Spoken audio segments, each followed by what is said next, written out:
My name is Matthew Walker. I am a professor of neuroscience and psychology at the University of California, Berkeley, and I am the author of the book, Why We Sleep.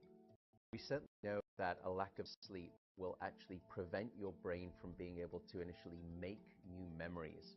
So it's almost as though without sleep, the memory inbox of the brain shuts down and you can't commit new experiences to memory. So those new incoming informational emails are just bounced and you end up feeling as though you're amnesic.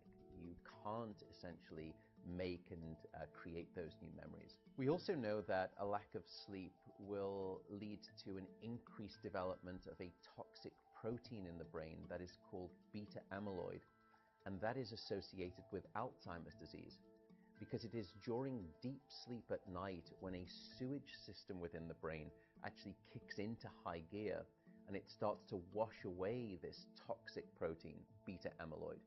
So if you're not getting enough sleep each and every night, more of that Alzheimer's related protein will build up. The more protein that builds up, the greater your risk of going on to develop dementia in later life. What are the effects of sleep deprivation on the body? Well, there are many different effects. Firstly, we know that sleep deprivation affects the reproductive system. We know that men who are sleeping just 5 to 6 hours a night have a level of testosterone which is that of someone 10 years their senior. So a lack of sleep will age you by almost a decade in terms of that aspect of virility and wellness. We also know that a lack of sleep impacts your immune system. So after just one night of 4 to 5 hours of sleep, there is a 70% reduction in critical anti-cancer fighting immune cells called natural killer cells.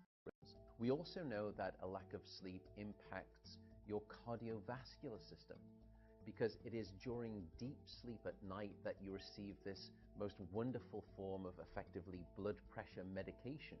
Your heart rate drops, your blood pressure goes down. If you're not getting sufficient sleep, you're not getting that reboot of the cardiovascular system. So your blood pressure rises. You have, if you're getting 6 hours of sleep or less, a 200% increased risk of having a fatal heart attack or a stroke in your life.